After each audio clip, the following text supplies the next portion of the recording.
Okay, we're live with Trigger Points this week. I'm here with Alex Buriak. We're late.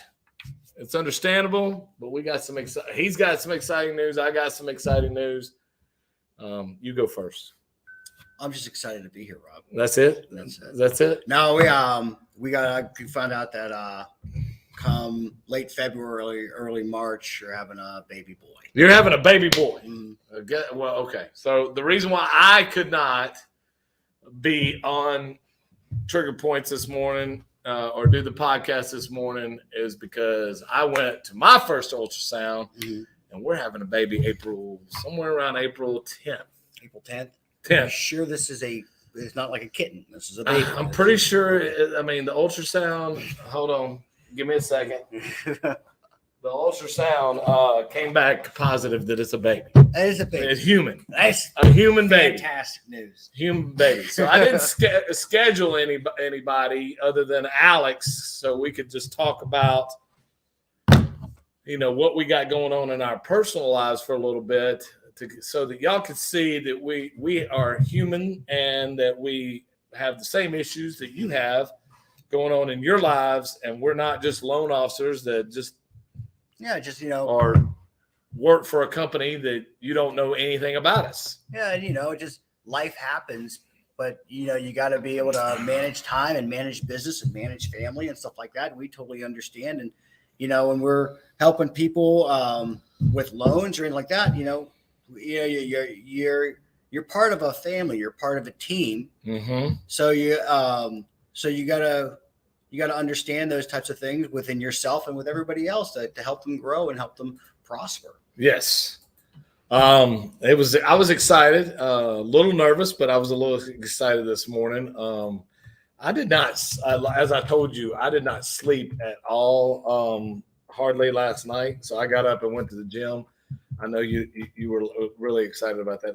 Yeah, I don't know why you don't. I have tendonitis in my elbow, and Alex, as a doctor, was like, "Stop! Please stop!" And I'm like, "No, I don't want to stop." Anyways, long story short, I got up at about 4:00 because I couldn't sleep anymore, and I went to the gym because I actually had a dream that. I don't know why. I was having a dream that the ultrasound was going to present two little babies, and that scared the living crap out of me. Yeah, I know. Yeah, you kept asking for it. I know, but it did. It was only one as of right now. There's not another one hiding behind it. Hopefully, that has happened. That has happened before. That has happened. But. Right now, we got one good heartbeat. I know you got your sex, and that's so awesome for you. I've always had that. Well, you are a very appealing man, sexually appealing man. I also appreciate Rob for not listening to any of my medical or biomechanic advice, because it makes me feel like I'm practicing again. Because nobody listens. Your patients don't listen to you. Well, I mean, so yesterday I came in the office. It's been bothering me right here on this elbow for about 2 weeks, and it was so bad. I made an appointment to go get a shot put in it. Well, anyways, overnight it got to feeling much better, and I was just like, you know what? I can't sleep. I'm going to go to the gym. First thing I said, hey man, I went to the gym this morning. He's like, why? Well, do legs or something. I mean, you're like, oh, I did shoulders. I got this. I did shoulders. Your arm is attached to it. I mean, but is it? But is it really attached to it? But if y'all are watching this, me and him, we're both excited. Look, it's been a tradition in this office for the last 3 years. When I had my first child, Stephanie and Summer were both pregnant at the same time. Now it's me and him at the same time. So that's it's kind of cool. It's kind of cool. So when you have your third one. Oh no. No. There's no more thirds. No. We've already talked about it. It's either we hit the bullseye this time, or if it's a girl, it's a girl. I'm not going to be disappointed either way. I just want a healthy child. I would like a boy. I'm not going to lie. I know, statistically speaking, that I will not be around as long as my wife will be. She's 10 years younger than me. So hopefully God is going to gift us with a boy. But that's not all the. I mean, you do stupid shit. Oh, yeah, I do. I do some stupid shit. I do. I mean, this podcast, for crying out loud, I could just die sitting in here from anger or something. I don't know. But hopefully God will gift us as a boy like he did you, which is awesome. I know you said the exact same thing that I said. Just want a healthy child. Mhm. That's what I want. I want a healthy child, but it would be nice to just have we've got 2 girls. Finish it off with a boy at the end, a baby boy, and we'll see. We'll see. We'll know in 2.5 weeks. Yep, 2.5 weeks. So she scheduled the blood test just a little while ago for 2.5 weeks. You go in and then you sit there and wait like the lottery and go, what's going to happen? So what else is going on in your world? Well, I mean, just just one of the things that I do here, just running the kind of like the day-to-day stuff and coming up with new products and different types of money acquisitions and long-term, short-term stuff, trying to make things for people that can buy investment real estate, make it easier for them, make it easier for you to give them what they want and need. Going over some of the pitfalls of the things that people are being told out there to make sure that they're safe and not getting taken advantage of. Just day in, day out stuff. Yeah. So if y'all don't know, Alex moved into a position. Well, I mean, we've talked about this, but he's he's senior vice president of Jet Lending. He doesn't close loans anymore, but he assists me in ensuring that we close loan effectively, efficiently, and a lot smarter than we did before. It's even easier now to upload documents, to submit a loan, to get a hold of us. And this is largely, I know that y'all have heard me mention this mustache man several times. He's not out there in the public as much as he was in the past, but he is definitely a key figure in making sure that we are successful here at Jet Lending. Very key, and we could not do any of this without him, because he just sits behind a computer all day making phone calls, trying to get more money and trying to figure out how to do this easier and more efficiently. And he's done a great job. We have transformed this company, I'd say, together in the last 2 years to make it so easy and so much more user-friendly. Yeah, one of the things they're just trying to do is, increase education, increase communication. The deals that are coming out for people buying stuff right now, it wasn't like 2 years ago, 3 years ago. It's not. There's a lot more complexities in that. So that's why, we're just trying to make sure that not only does the client get better service and better education and a team behind them, but even for us to make sure that we're answering more complex questions. How's your return on investment going? How much more money can you make if you do X? Just making sure people are protected, and then the ease of communication. Yes. Everything's done online. Yeah. I mean, he's created this one thing that a lot of our clients love, that I use often a lot if somebody's not sure about the numbers. It's a deal analyzer. It's a worksheet. It's basically, this is how much profit you'll make. In the worst case scenario, this is how much profit you would make.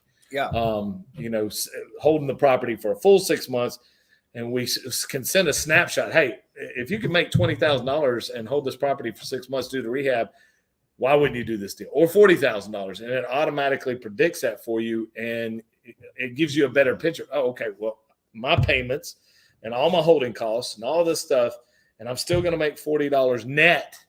$40,000 net. Or 40. Or 40. It depends on how you run your business. But if you can predict, based upon the worst case scenario that you would make this, and this, why wouldn't you do this deal? We talked about it this morning in our training. Right. I mean, that's one thing I want everybody to start looking at is when you're doing these types of deals. Yes, looking at your rate and your terms are very much important than rate. Okay.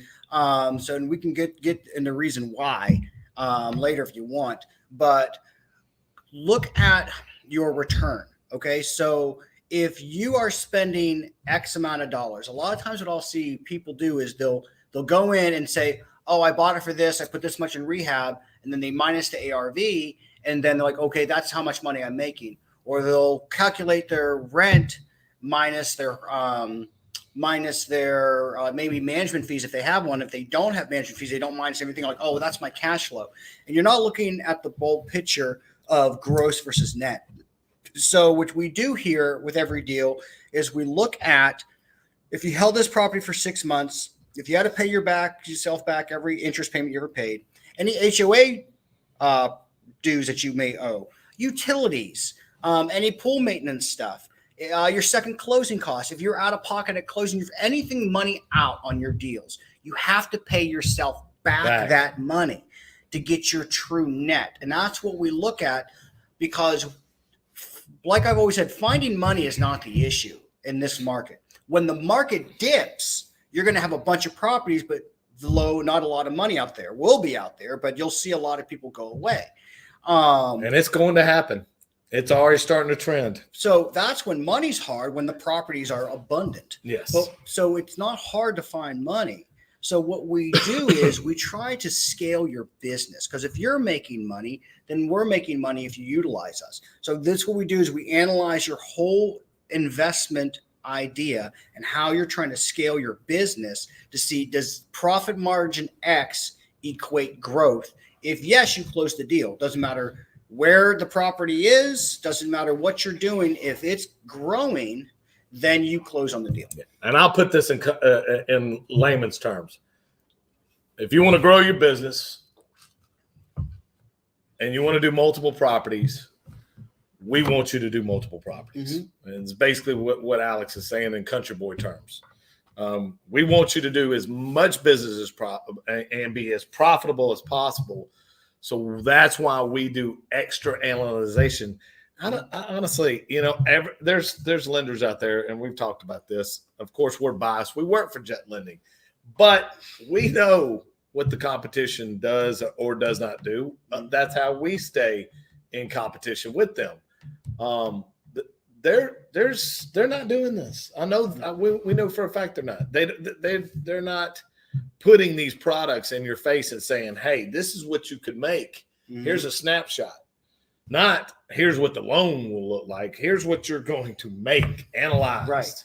And then, we've done over 3,200 loans, well over that now. Yeah, well over that. And we'll tell you, like if let's say you got a deal over, right here, right off of Sawdust, or in, like say Ponderosa Forest. We just looked at one Ponderosa Forest. Those area we know those area enough to say, are you aware that this flooded 5 to 6 times? Yes. Are you aware that your flood quote's going to be like $7-10 grand?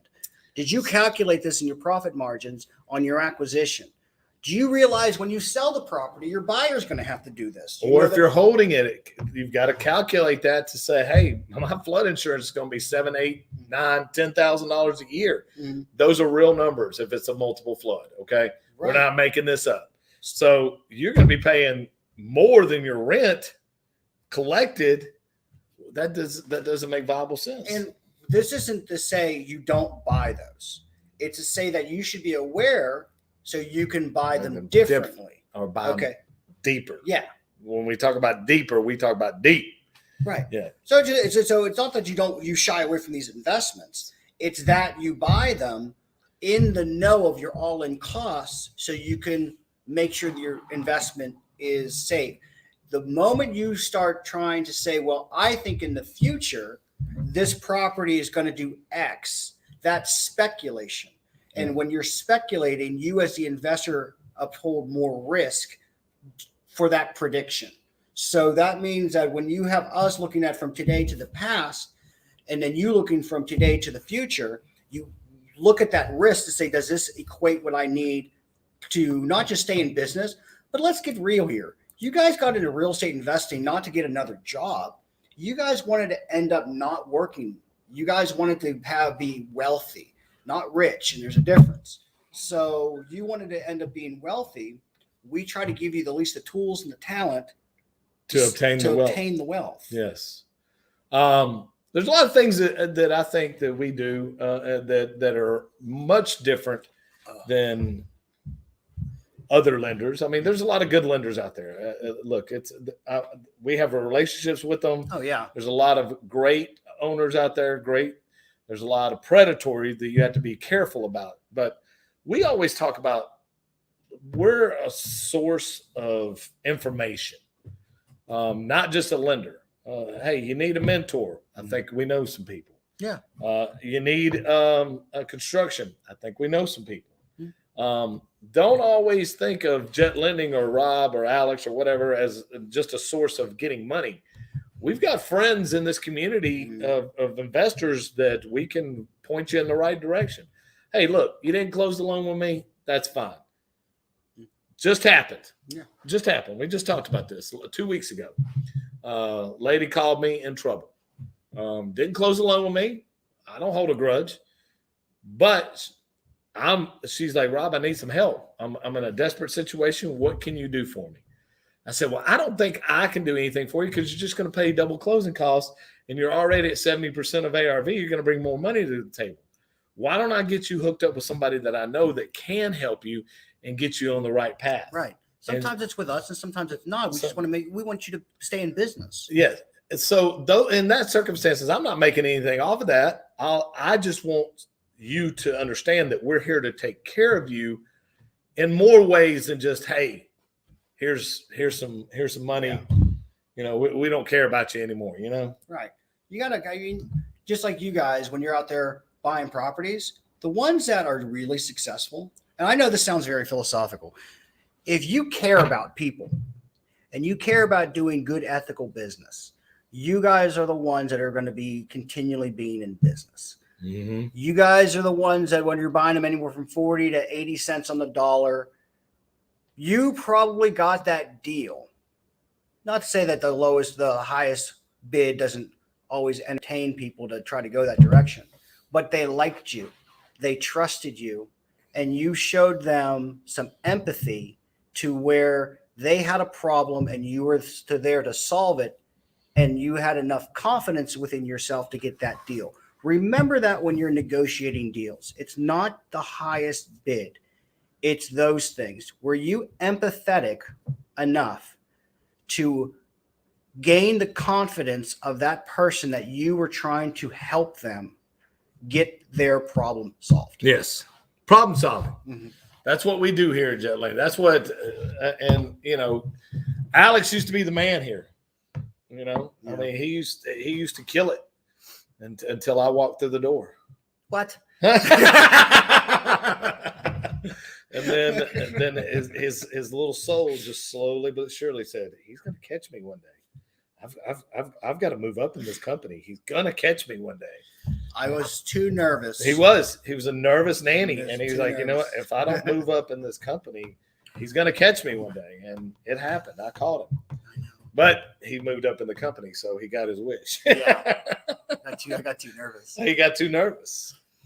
That would be, you know what? I know that's probably never going to happen, but we did have some.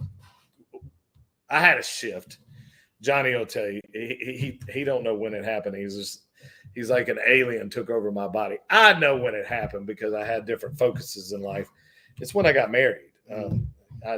The games were over at that point in time. I'm like, okay, I've got a family to provide for.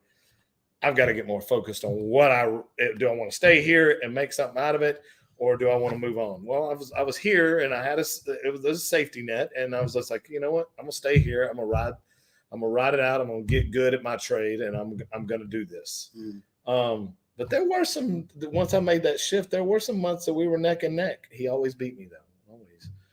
He always beat me. He always beat me. I mean, it was about one, but hey, there were some times we were neck and neck. Yep.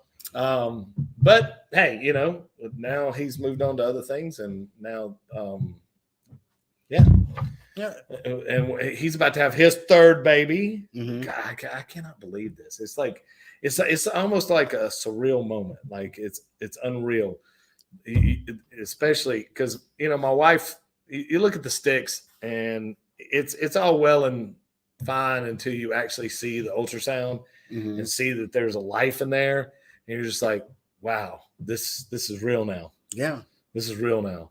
We couldn't hear the heartbeat. I guess you have to be at 12 weeks or something like that. We couldn't hear the heartbeat, but this is a surreal moment this morning. And we walked out of the hospital, and I looked at my wife and I said, "Thank you."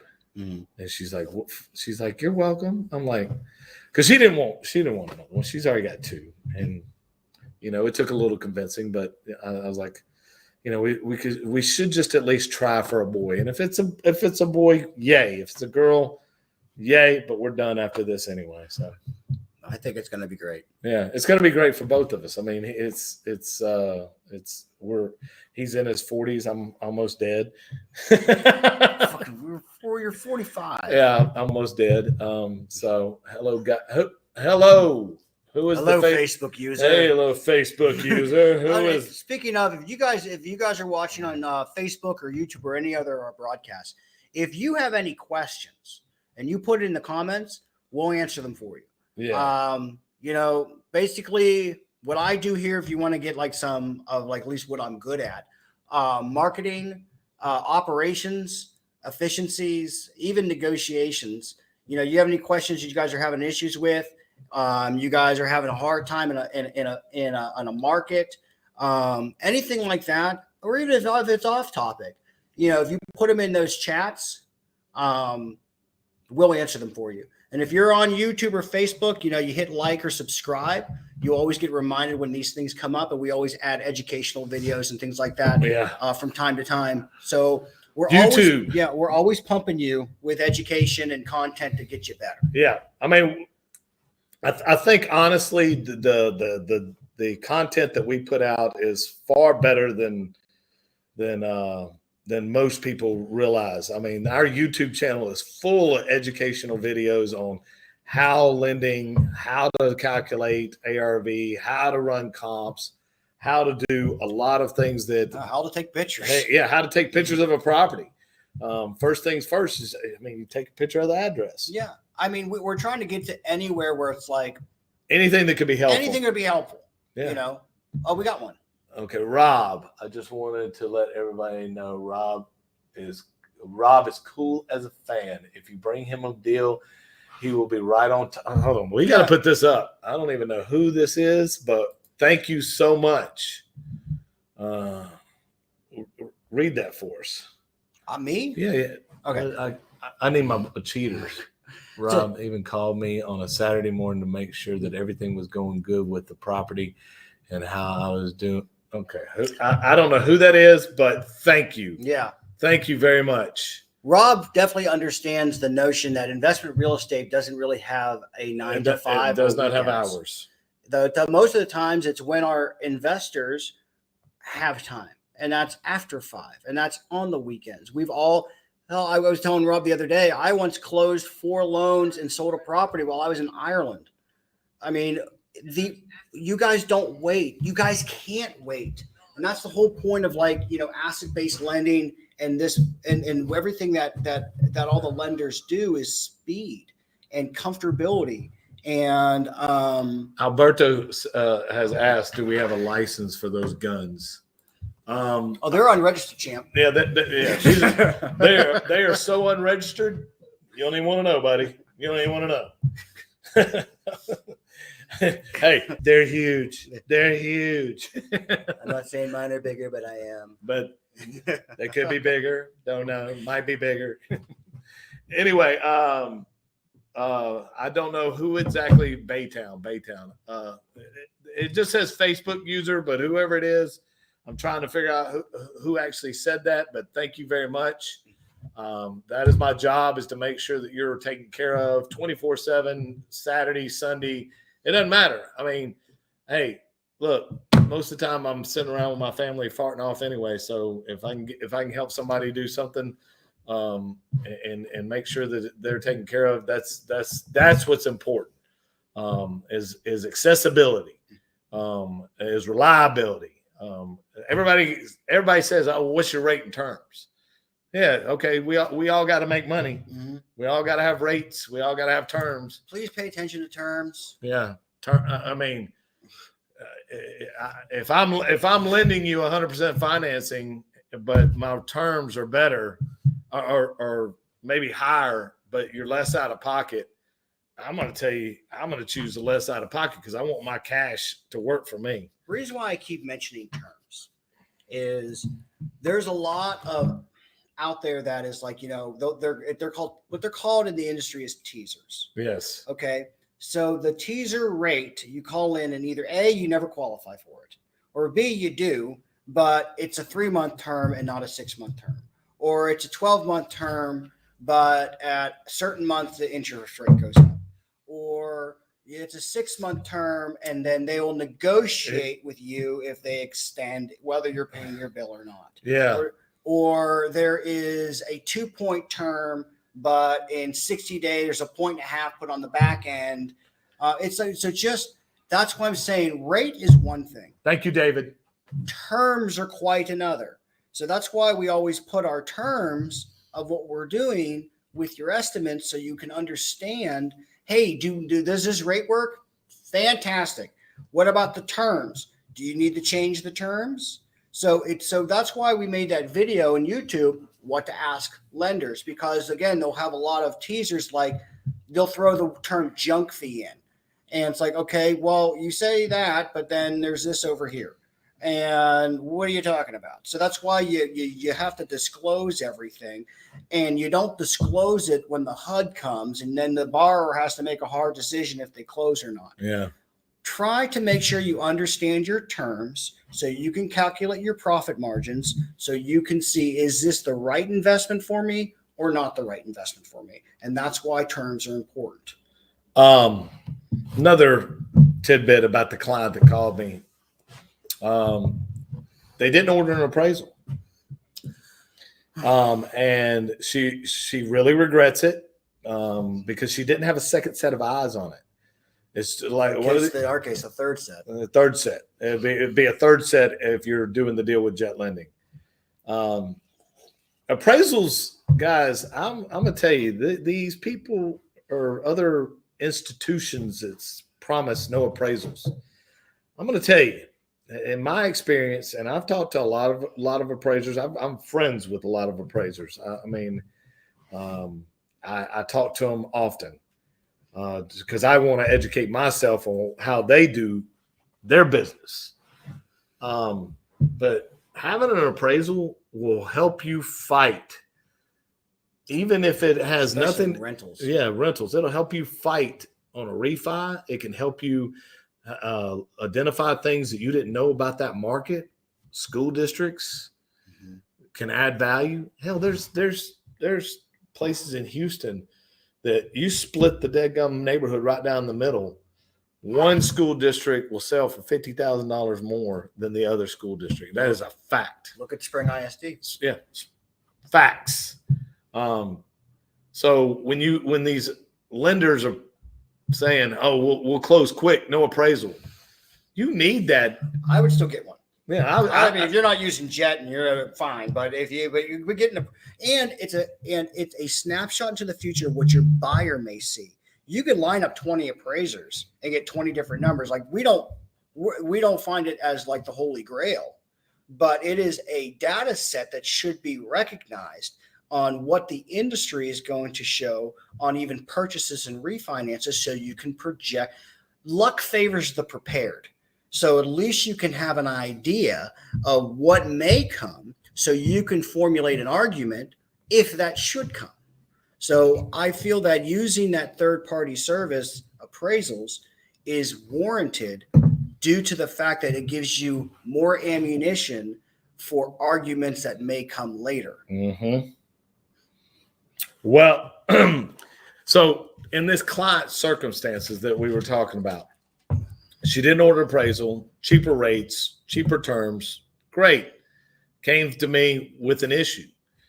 I was like, well, I can't do anything about this issue, but let me get you in the right direction. But had she had a second set of eyes and a second set of photos and a second set of, or a third set in our case, we could have identified the problem. The problem was they didn't loan her enough for her rehab budget. And she didn't accurately have somebody that's been in the business for, 20 something years look at the property and say, yeah, your repairs look a little light because of these reasons. Or, hey, my contractor says it's 75,000. Well, your contractor's full of crap because that's way too high or that's way too low. These are services that you can't put a price tag on. I mean, take Cedar Shake. Yeah. I mean, you get a roofer in there saying, yeah, I can lay a roof on that. Yeah. But you can't get it insured. I don't care if it's a brand new roof on top of Cedar Shake. Now you got to pull that roof off. So you got to pull it off and then put a new one on to get it insured. These are things that, like, it would even the appraiser going out there, taking pictures underneath the attic, you can look to see, I got to tear this off and put a new roof on. This is a 2,500 square foot house. Oh, I got to put like $8,000 on for a roof because you should be putting 30-year dimensional architectural shingles on because it's another $400 to $800 and it looks better. It hides all imperfections into your roof. And I think it's things like that. I think it's interesting that people will complain about a 30-year architectural roof versus a 25-year flat. They look awful. They look awful. They look awful. They're Stop awful. If you're out there doing that, and there's one of my clients that does this, stop it. I know it is. Yes, I know who it is too, and I know you watch this, so stop it. I'm not going to mention your name, and I'm not going to call you out, but stop it. You're not saving any money, buddy. You're not saving any money. Especially if it's a rental. If you're keeping this, well, I mean, no, come on. I mean, that thing's going to get torn apart. It is. In a windstorm. It is. I mean, the flat roofs, they're going to get torn apart if it hails. And don't say it doesn't hail here in Houston because it does. Don't say it doesn't snow because it did. We just last year we had snow everywhere. Yeah.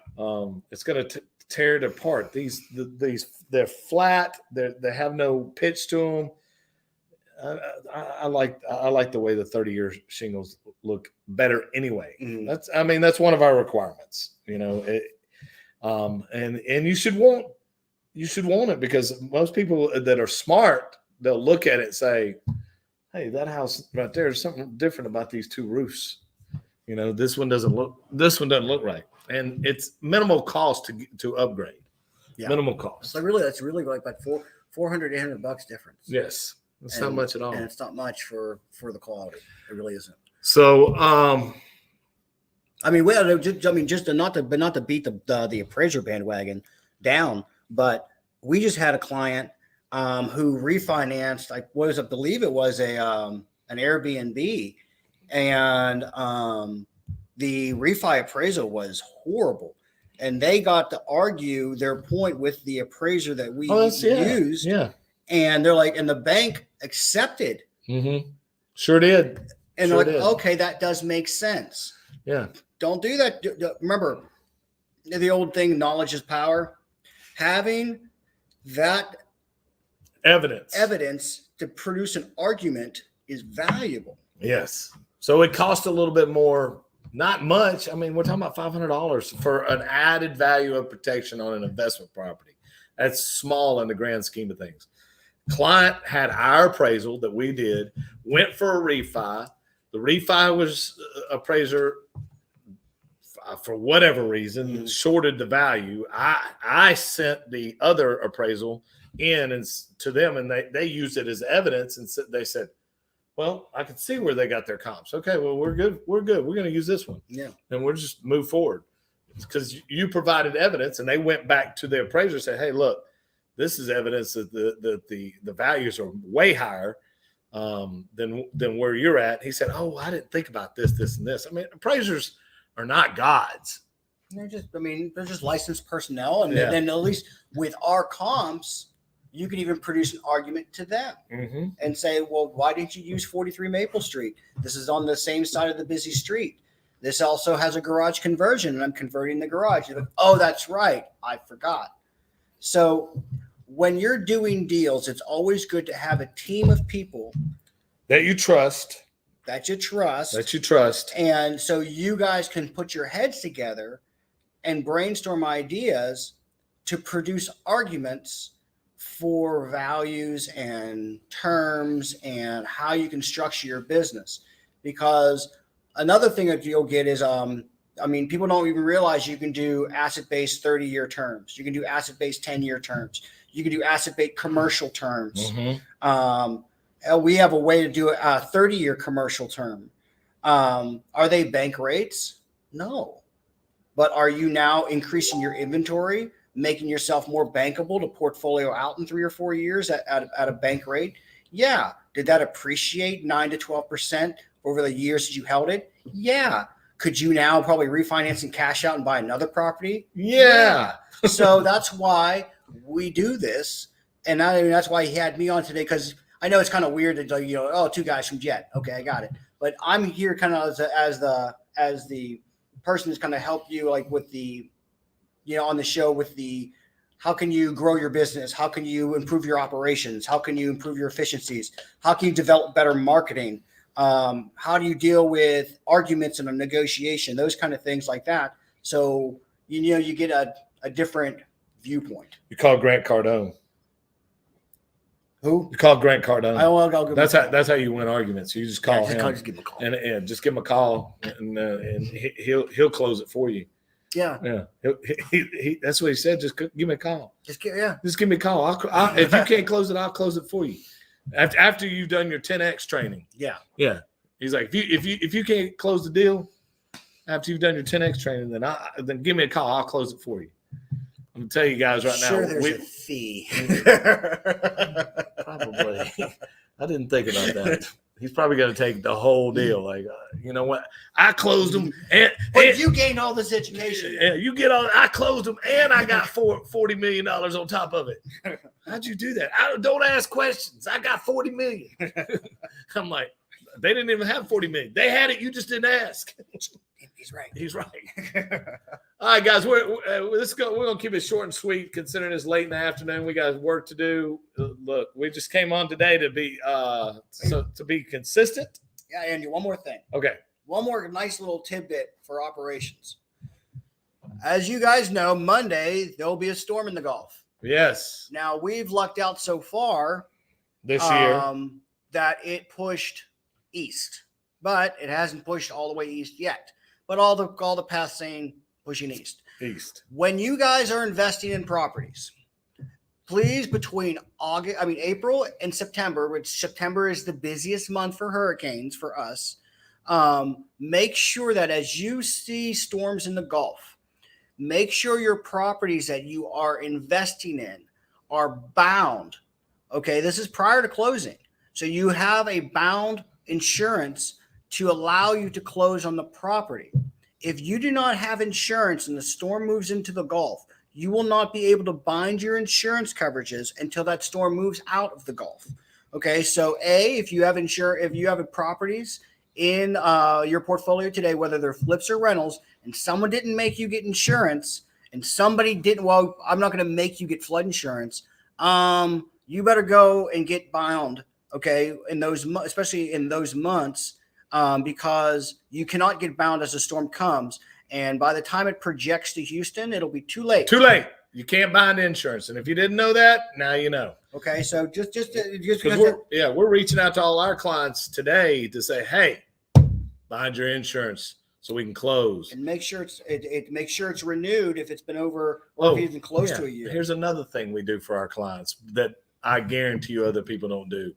We go and check properties to make sure that they're up to date on their insurance prior to storms, and ensure that they're in a coastal region or in the storm surge or anywhere that is flooded, that those flood insurance policies are up to date, so that you feel more comfortable about the fact that we got your back. And now that's still your responsibility, but we have an added bonus to protect you as well. Right. I mean, don't get me wrong. In a flood with a flood insurance property, you're going to probably make a profit.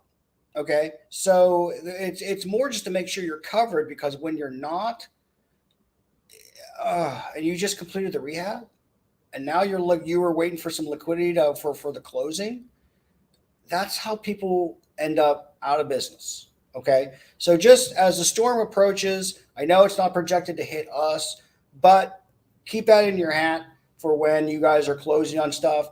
Watch the seas, watch the storms. If you see something coming and you're supposed to be closing on something, make sure it's covered, and you'll be wiser for the wear. All right. So our big announcement, both having babies, March. Not together. Don't let them lie to you. Don't let them lie to you. We're having them together.